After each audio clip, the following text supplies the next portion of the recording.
Hello and welcome to another episode of Film Freaks with a Z, the podcast all about movies. Each episode is about a singular movie, which we'll get to in a little bit. But first, as usual, I need to invite you, the audience member, to submit your fan requested movies. At During today's episode, we do a fan vote on Twitter at Yemmy the Ferret, and four movies get chosen by you, the listener, and or viewer, I guess you could say. And we talk about whatever movie wins that one. But we're always looking for more recommendations. So if you have one for us, I'd love to hear them. You can either comment on the latest episode of Film Freaks with a Z on YouTube, or send us an email at ff.filmfreakswithaz@gmail.com, or just talk in my Discord, the Ferret Nation Discord, in the movie stuff section. You can also request movies there. So let's go ahead and introduce ourselves before we introduce the movie. I am Zero the Ferret. Who am I here with? Mr. Gustav Waffles. Lobby Boy Tay. And Callus X. Callus X. Callus. Well, we all had names ready to go this episode. I don't know. Yeah. Look at Well, that. I did. I just came up with it, when I saw. Well, you're breaking the illusion. Oh, right. No, I did. Stop! Edit that part out. How's everyone doing on this fine Sunday afternoon? Fine. doing It's pretty actually good. rainy here, which is nice. Yeah, doing well. The team that I support on Sundays, the NFL team, sucked today, so that's always good. As always, fantastic. Well, you know what didn't suck? The recommendation for this episode. So I'll go ahead and start us off by introducing the movie here. Hopefully that was a good transition. Sound like a big flex there, James. Yeah, I'll say we'll see how the ratings go at the end. So the movie that I picked was The Grand Budapest Hotel from 2014, directed by Wes Anderson. The synopsis is: the Grand Budapest Hotel tells of a legendary concierge at the famous European hotel between the wars and his friendship with a young employee who becomes his trusted protege. The story involves a theft and recovery of a priceless painting, the battle for an enormous family fortune, and the slow and then sudden upheaval that transformed Europe during the first half of the 20th century. This stars Ralph Fiennes, Adrian Brody, William Dafoe, Jeff Goldblum, Owen Wilson. A bunch of people make like little cameo appearances in there as well, so I don't want to stay on that for too long. But as you all know from when I introduced the podcast last episode, this is one of those movies that I really enjoy watching, but I haven't watched it in a while. It's one of my favorite movies ever. I really, really like Wes Anderson's style. Most of his movies have like this really snappy editing style and very lovely color palettes with it along the whole movie. And I think this is one of the best examples of how he uses color to also tell the story. You go from also like the perspective of the camera as well. Like sometimes it'll be widescreen, then it shrinks down to a smaller resolution, then it goes like more widescreen again. It's a really interesting way to tell the story. And like I said, the color in the movie is also one of my favorite things. Just watching it, seeing all these colors pop. The hotel is like this bright pink, and everything else around it is kind of like this drab brown or white. And then there's other sections where it's like, okay, we're back in time to, or we're in the future where the hotel is more of like run down. It's very brown. The employees don't care as much, so it's much more muted colors. And then you go back to the past, and it's on once you get all these colors and on the inside, and all the people are very cheery.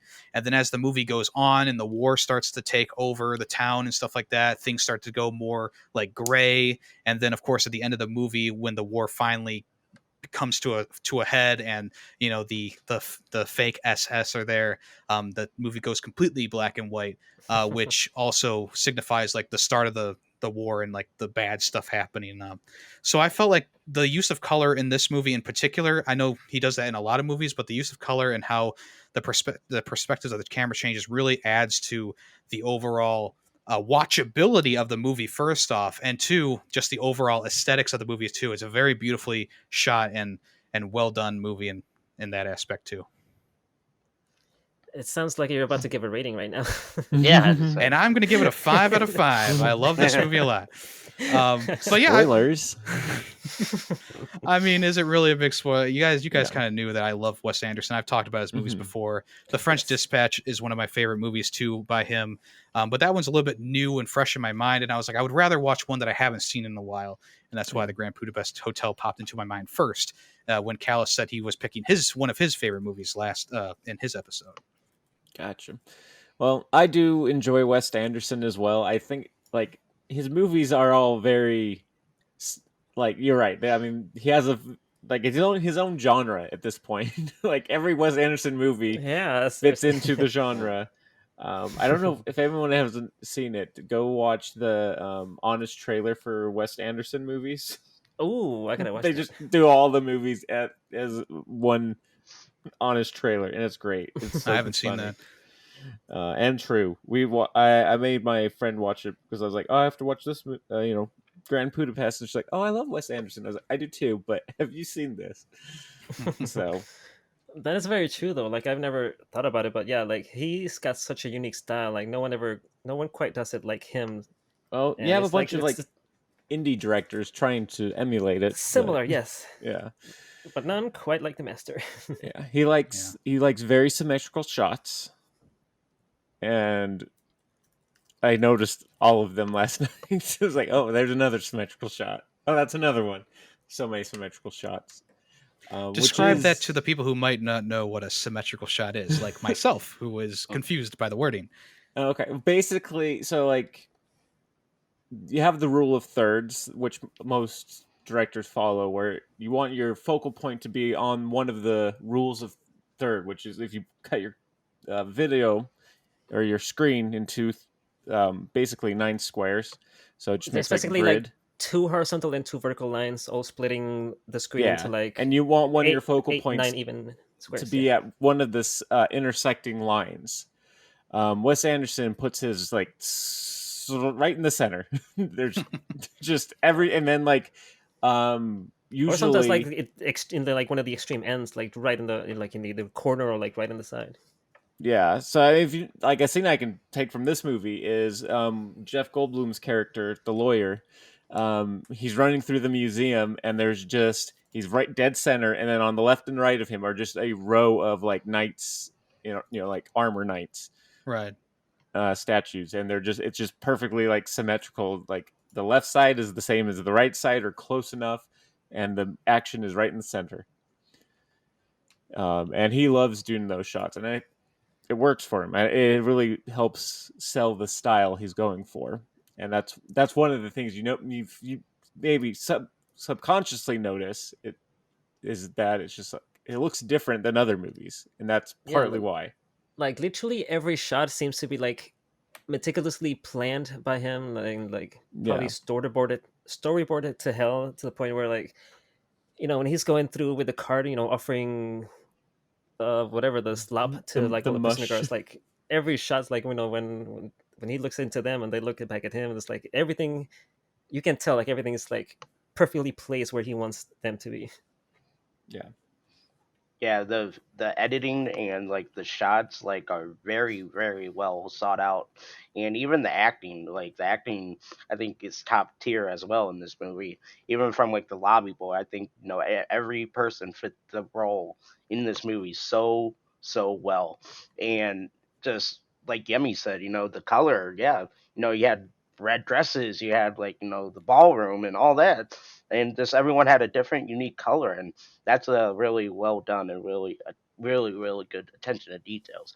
In some scenes, they are serious, and some of them are funny. So it was a good mixture of both as well.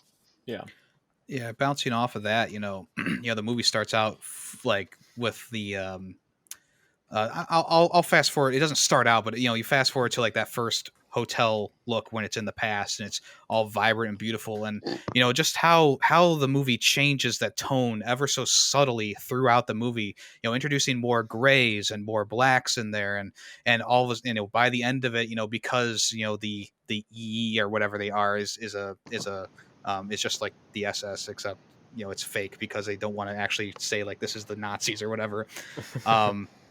it all turns like, the Grand Budapest Hotel, even though it still looks kind of colorful, it's mixed in with like all these soldiers in black and gray uniforms.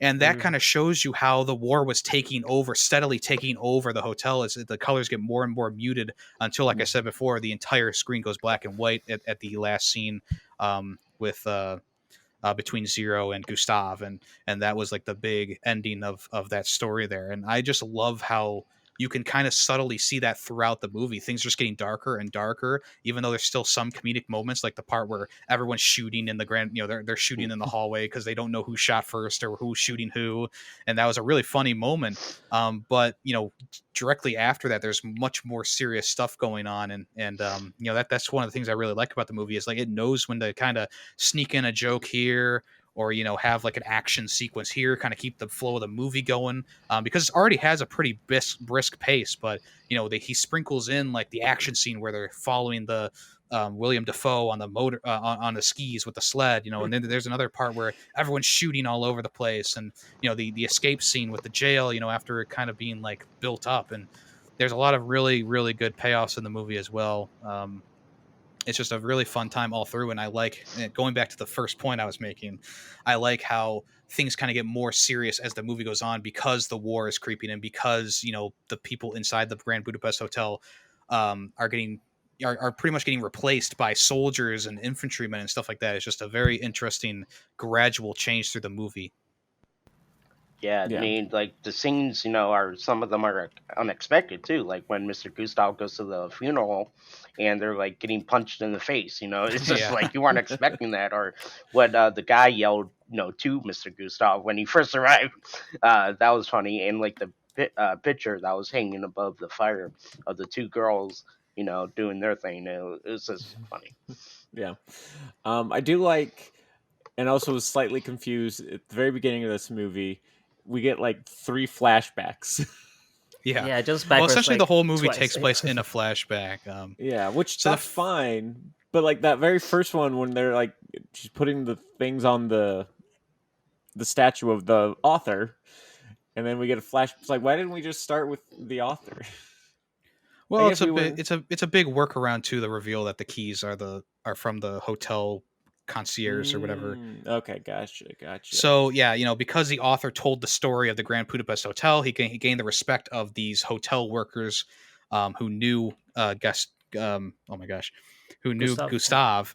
And so with that, he was inspiring this new writer and her book. So we get her, and then we go back in time to like an older version of the character who he's got his son and stuff like that, and he's talking like kind of candidly to maybe like an interviewer or an interviewer cameras or something like that, and then he starts to tell the story of how he met Zero in the Budapest Hotel, and then so now we Zero got a tells young him writer about, and old Zero. Right. But the one thing I did like about, it was like, okay, another flashback, but what we see at the very, very beginning, the most present future timeline, colors are very drab, and then they get a little more colorful but still very drab, and then a little more colorful but still really drab, and to very colorful. Like it's just slowly getting more colorful as you go back in time. Right. Which I like. On the one hand, it's like, oh, that's nice, but also it's like, is it trying to say like times were better in the past? Where it's like, they really weren't. But well, maybe the memory of the times is what he was going for. Like the memory of the Grand Budapest Hotel, people remember it as being like this grandiose, colorful affair, when it might have been a bit more muted, like the modern times. But you also need to remember, like, that takes place in like the 30s. The main crust of the movie is like in the 30s, and like I think they said like the Grand Budapest Hotel was practically new at that point. So you kind of expect like bright colors and everything because everything's just been painted, refurbished, whatever. For sure. And by the time that the writer goes there in like the 60s or whatever it was, the 50s, things are kind of worn down. You can tell that there was some color there still, but it was very much like brownish colors and stuff like that. Yeah, it's a drab with like orange. But yeah, I do like the whole framing method of like, this is new to shit's old. And to go back to like the very first scene where the girl is putting the key on the statue, you can like she is a very like colorful presentation. She's got like that pink newness to her. The book also is like very pink, and I think it's just saying like there's hope for the future because of the younger generation here. Well, that's good. She wasn't so little. I don't remember much about her coloring. Just that everything was kind of my. At least they do roundabout back to her, you know, like the end of the story is her, you know, closing the book and then the credits roll. Yeah.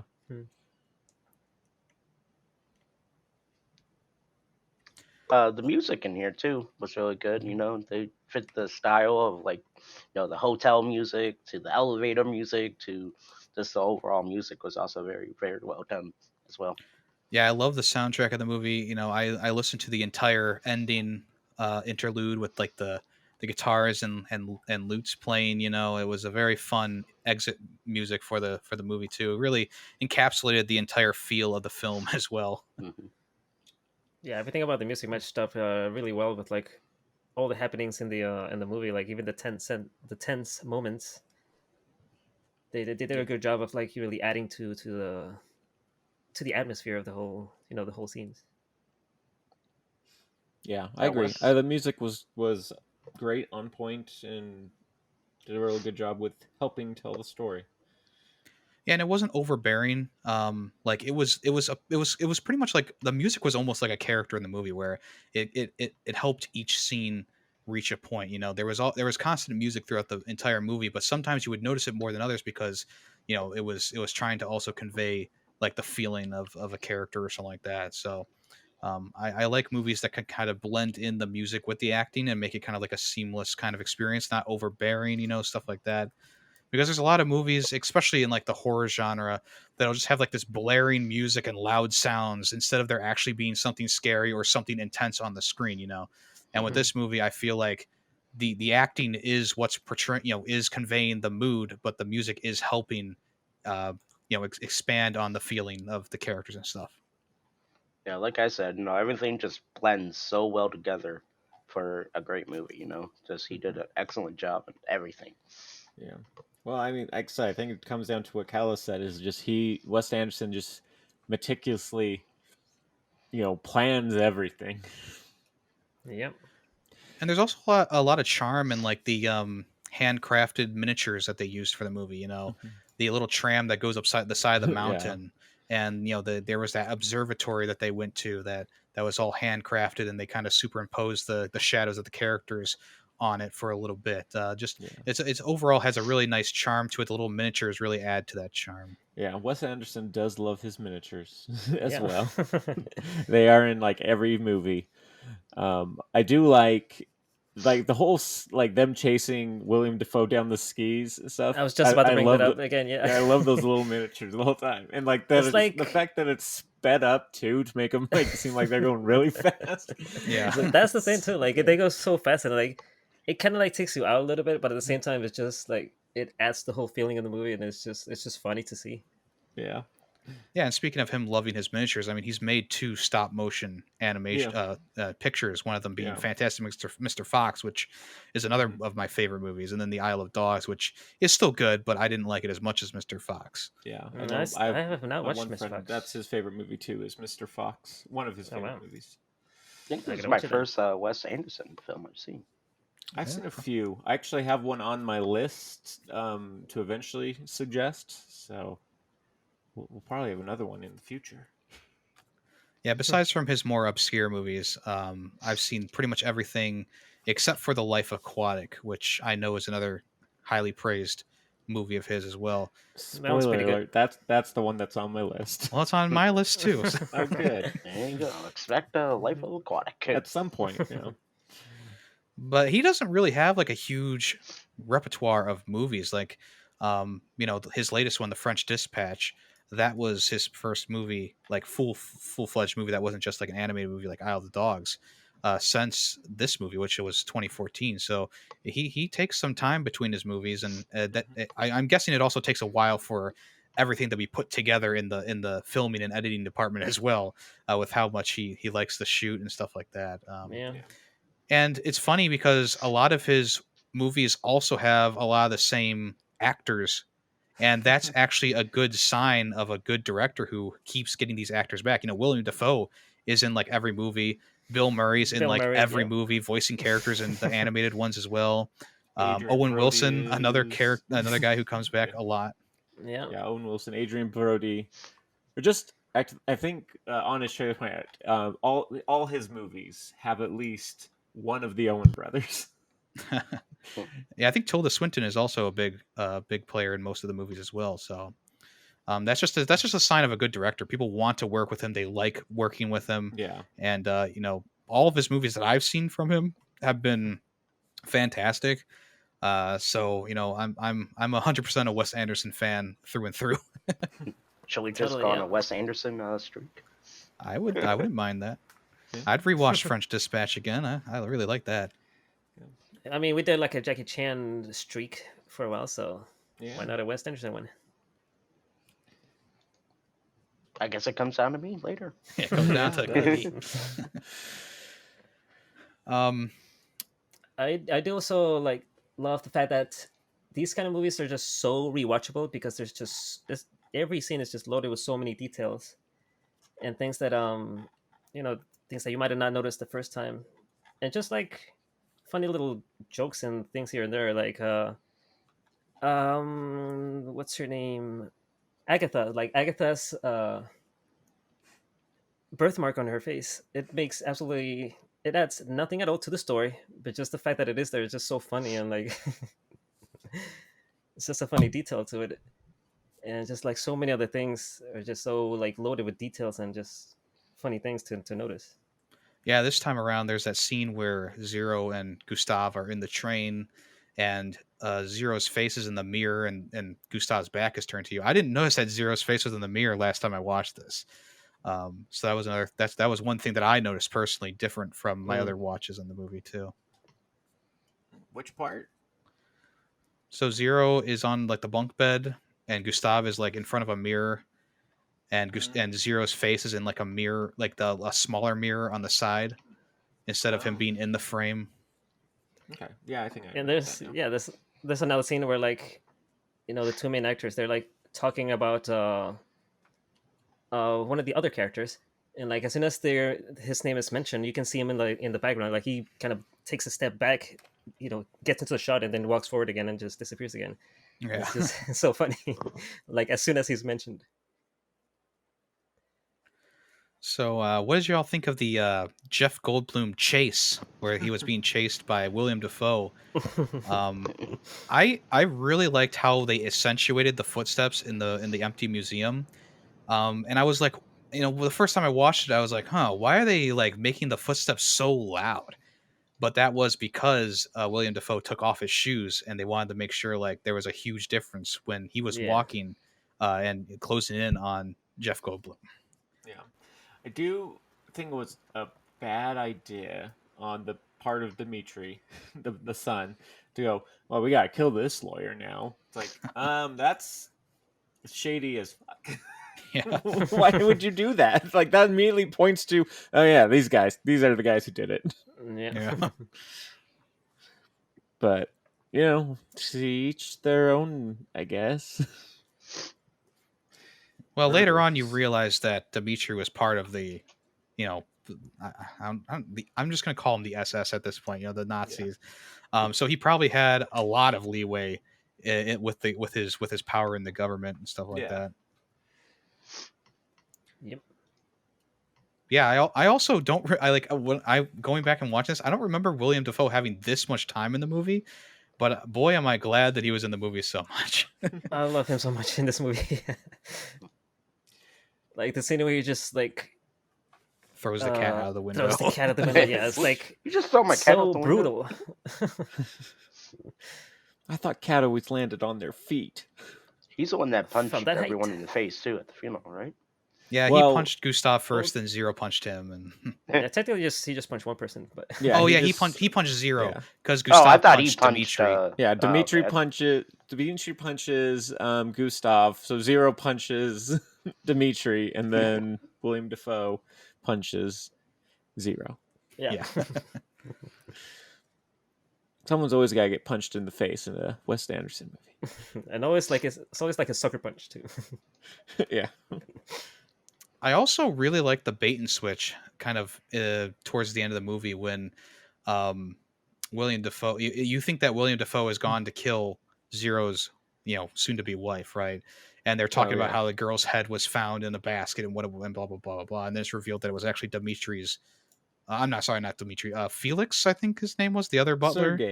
Sergey X's sister. I thought that was a really good bait and switch. It even got me during this watch too. I forgot about that. Yeah, I was like, oh no, Agatha died. No.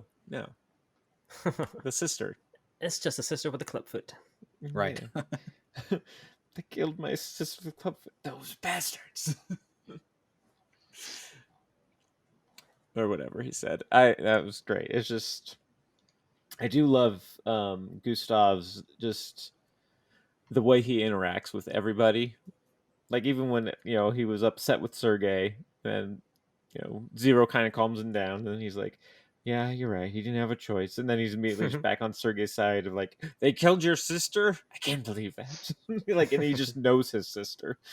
Yeah. Also later on when Zero's, rescues him at the prison, or waits for him at the prison, he's all of a sudden he's really angry, and he says something that he probably didn't mean to say, where he's like, I bet it wasn't like this back where you came from. And that's when the emotional moment of Zero telling his past to him, and then he's like immediately like, oh well, I shouldn't have said that, I was a true bastard. Yeah. I just really love how the Ralph Fiennes just could easily turn his character around from emotional outbursts to very sympathetic, very very saddened. It was just a brilliant acting performance all around. Well, I mean, he does evil well because he's Voldemort. Oh yeah. Oh, is he? I didn't know that. Yeah, that's Voldemort. I'm glad his nose grew back for this movie. Me too. Like, one of my favorite scenes with him is like when he's hanging off the edge, like in the ice, and Willem Dafoe's standing over him, and he's like reciting the poem. And then, like, the sudden turn when, like, he gets pushed off. He's just, like, goes from, like, completely hopeless to, like, holy shit, like, you just did it. Yeah. Yeah, I was, like, kind of expecting that to happen, but it still was great. And by the way, like, he recites so many poems, but I don't think he ever got to finish one. He always gets interrupted. He always gets interrupted. Yeah, the only character who could finish one was Agatha at the end. Yeah, because she did a short one. Everyone always tried to recite a long one. Yeah. So, but yeah, speaking of the ending, the movie does kind of end on like a somber note. With the death of Gustav. He was shot by the troops there in the train.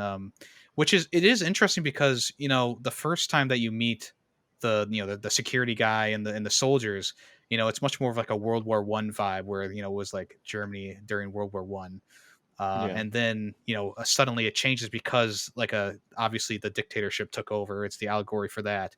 And instead of them being like kind of friendly or anything like that, Jay just immediately you could tell like the vibe was completely off, even though the characters in the movie might not have realized that. And it does end on a somber note where the older version of Zero is saying how he was shot that day, and all of his wealth went to Zero. And then also Agatha died a few years later due to like some sort of illness at the time too. Yeah.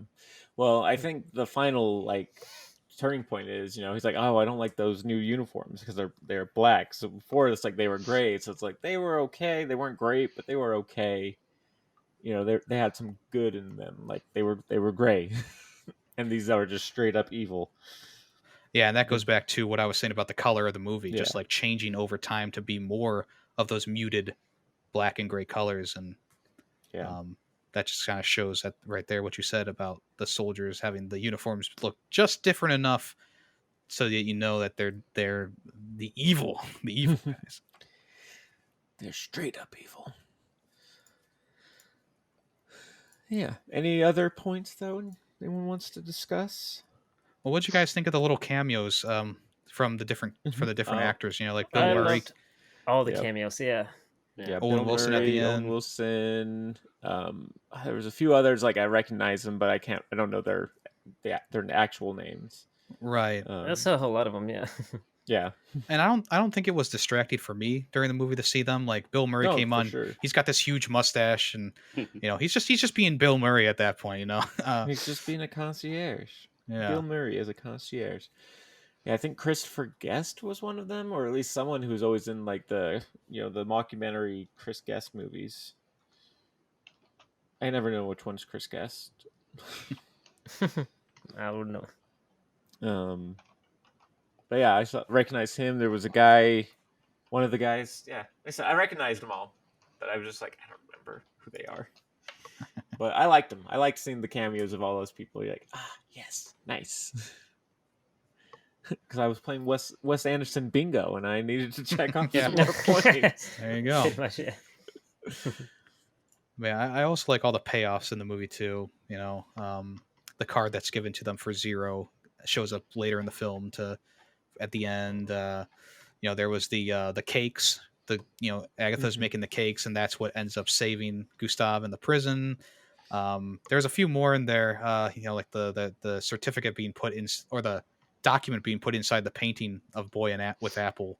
Yeah. That was a payoff later in the movie. There were so many, it's hard to like list them all out, but I like how the movie kind of keeps them going too. It's not like you get a payoff and then you don't get one for the rest of the movie. Like there's payoffs throughout the entire movie for this kind of stuff. Yeah. For a second, I was like, I think I remember one payoff I really liked, but now I don't remember it. So, or you mentioned it, I can't remember now. Well, maybe you'll remember while we're talking. Another one random scene that I liked is when Zero like first went to the jail, like he's right in front of this huge giant door, and then they spend like several seconds just like you hear the sounds of the door like unlocking and moving. Yeah. And then like camera shifts to the side and it's like, oh, it's just a tiny door that opened. Yeah, that was great. I remembered it. It was the cakes they make actually show up again at the end. But, like they still served them at the Grand Budapest in the 60s or 70s, whenever they were there. Yeah. So. All right. Yeah. Anything else? Man, there probably is more that I could say about the movie. Seriously, there's like so many good scenes in the movie. It's probably a bunch I'm not remembering right now. Yeah, like personally, I probably couldn't pick out a favorite scene of the movie. I just feel like the whole movie is just one big scene to me. Like. And the editing is so fast and snappy, like the movie never slows down. Like there's never a moment where you go, oh, kind of starting to drag. No, because the editing and the acting, it's all so fast and snappy. Like I was engaged throughout the entire movie, even all the way up to the end. Well, I mean, the writing also helps with that. Like it was written very well.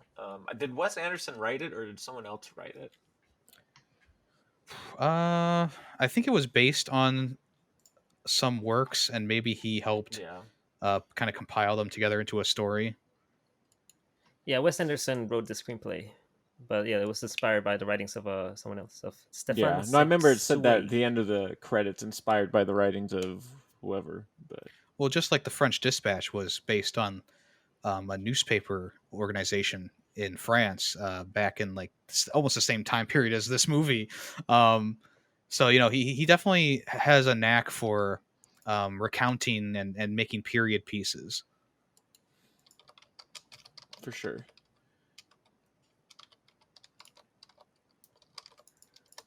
All right. So shall we just skip Yemmy's writing because we're getting more? No, good. Go ahead. No, go ahead and do it again. All right, I'll start it off. If no one else has anything they want to say, speak now or forever hold your peace. I have one final thing to say. All right. The beginning of the end of the beginning has begun. That's right. So, I don't think it's any secret at this point. And I don't think it was a secret back when I first suggested the movie last episode that this is one of those movies that I love and I really enjoy watching. I think, if there was a list of top 10 movies in my mind right now at this point, 3 or 4 of them would probably be Wes Anderson movies. I do really enjoy his work, and I think he has such a great style and presentation to his movies. And Grand Budapest Hotel is kind of like, it's his magnum opus for me. Like I think it's his best work. Even though The French Dispatch comes close, and that still is like a 5 out of 5. The French Dispatch for me personally. But Grand Budapest Hotel is like, there's just everything combines so perfectly. The acting, the writing, the colors, the music, just everything with the editing and the little miniatures that are in them. It just all works so well together. And it's a very beautiful movie, a very moving movie. At the end, it is a somber ending, but there is still that glimmer of hope with Zero and the girl who's reading the book at the end of it all as well. I think that it has the right amount of a little bit of comedy in there, has the right amount of serious topics and serious things going on. And I think that everyone just put on a really, really good performance, from all the way from like the most high profile actors in the movie, all the way down to some of the people who were, first introduced in this movie. The guy who plays Zero, this was like his first movie he was acting in, Tony Revolori, or how you ever pronounce it. Like, this was his first film. And he did such a good job. Yeah. So, he later on went to star in all 3 of the Spider-Man movies, if you can believe that. But yeah, very, very good movie. You know it. I'm giving it a 5 out of 5. Shocking! I would not have guessed that in many years. Not kidding. Yeah, I mean, I really don't have much to add to that. The movie, like, editing, the scenes were phenomenal. Everything blended so well, from the music to the acting to just the snap cuts to literally everything. And then you had that seriousness at times, and then you also had those funniness when sometimes you weren't even expecting it. It was just, it was a good movie. It got me good laughs, and great color work, and great artwork as well, and dressing as well. Just overall, it was a phenomenal movie. And yeah, this ending was a little bit somber, but no, it's all right. The movie was just great. But with all that being said, I'm going to give it 4.5 out of 5. All right. Yeah, I agree with everything that's been said so far. I really enjoyed it. It was fun to watch. Wes Anderson definitely has a style, and if you're watching a Wes Anderson movie, kind of, unfortunately, if you've seen one Wes Anderson movie, you've mostly seen them all. But they are like unique enough a bit in like the story, how it's written, how it feels, that like it's entertaining to watch them all. Overall, I think I'd give it I'll give it a 5 out of 5 as well. Wow. This was my second time watching it, and I know that I really liked it the first time I watched it years ago, and I was very excited to watch it again. But watching it this time around, I had to agree with Yemmy in that, like, this might also be one of my personal favorites. It's just like, you had me scared for a second there, Callus.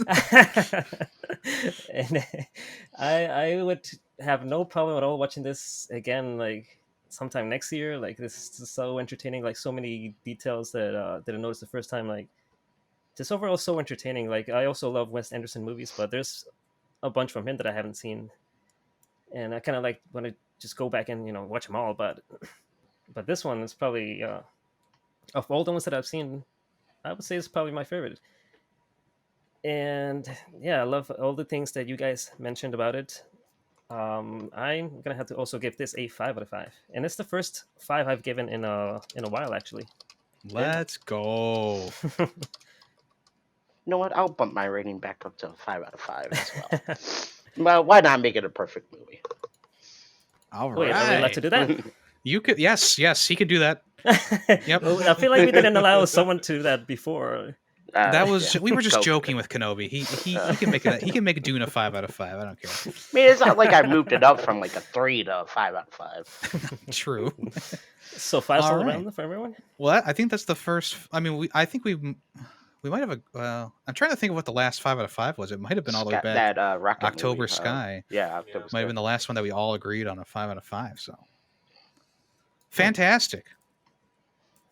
All right. Speaking of fantastic, you guys talked me into it. We're gonna go ahead with another Wes Anderson movie. I've been looking at his movies, and this one actually interests me the most. I'm gonna recommend Fantastic Mr. Fox. All Came out in right. 2009. Uh, and un- and Urbane Fox cannot resist returning to his farm, raiding ways, and then must help his community survive the farmers' retaliation. Director Wes Anderson, pretty much the same stars: George Clooney, Meryl Streep, Two Bill different right off Murray. the bat. Yeah, two. Yeah, I think that's literally the only two different ones though. Bill Murray, Wes Anderson actually voices one of the characters in here. Owen Okay. Wilson, William Defoe, and pretty much all everyone else the same. We gotta have Jason Schwartzman and Yeah, yep, it's in there. He's there. yeah, and Uh, then Adrian Brody, William yep, he's there. Defoe. Just Yep, okay. yep. Right. Then, like I said, Wes Anderson and also does one of the voices in here. So, be interesting movie, and the animation looks interesting. So I'm definitely interested in this.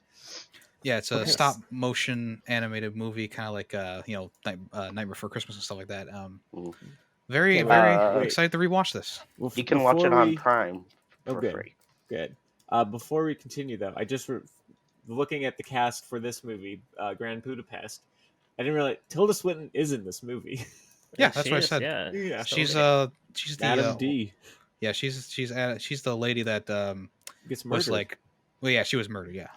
I was gonna say the lady who was like at the beginning of the movie with anxiety, but then I was like, it's Yeah. probably better to say she's the one who was murdered because that's more prevalent. She had Lady anxiety with the because she knew inheritance. she was going to get murdered by her What? her shitty son. And that's another thing, the payoff where Gustav is like, "Oh, you changed the color on your nails, darling. It looks beautiful now." That's another payoff in the movie that I really liked. Yeah.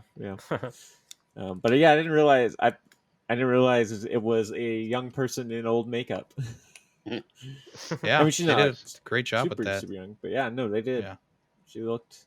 I mean, it helps. Tilda Swinton is young in very comparison. easily turned into anything because she's just But yeah, we've seen her in a couple movies now, and she's very much different in all those movies. So yeah. She's very good. Yeah.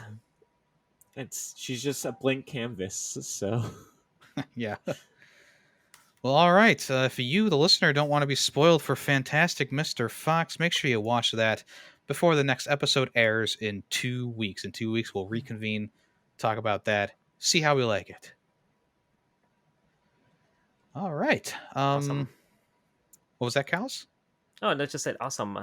Awesome. Okay. awesome. Speaking of Callus and awesome things, Callus and I, we both did a podcast together on my other podcast, Fair 64, where we talked about the Game Awards.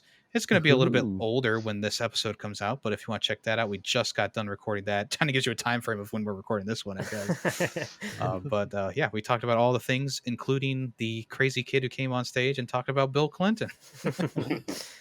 The Orthodox. Okay, I didn't- Bye-bye. I saw a meme about someone with Bill Clinton. I had no idea what it was talking about, and now I do. Thank you.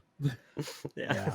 So if you want to learn more about that, new episode should be available the day after we're recording this, but it will be available for a while since this one will be coming out in about 4 or so weeks at this point. Yeah. But yeah, anyone else have anything they want to mention before we end the show? As always, be Potatoes. sure to clean your ass. Yeah, clean your ass. All right. Well, I am Zero the Ferret, and I've been here with Mr. Gustav Waffles. Lobby Boy Tay. And Callus X. and we are Film Freakz with a Z. Thank you for listening. Bye-bye. Bye. Bye-bye. Clean your ass.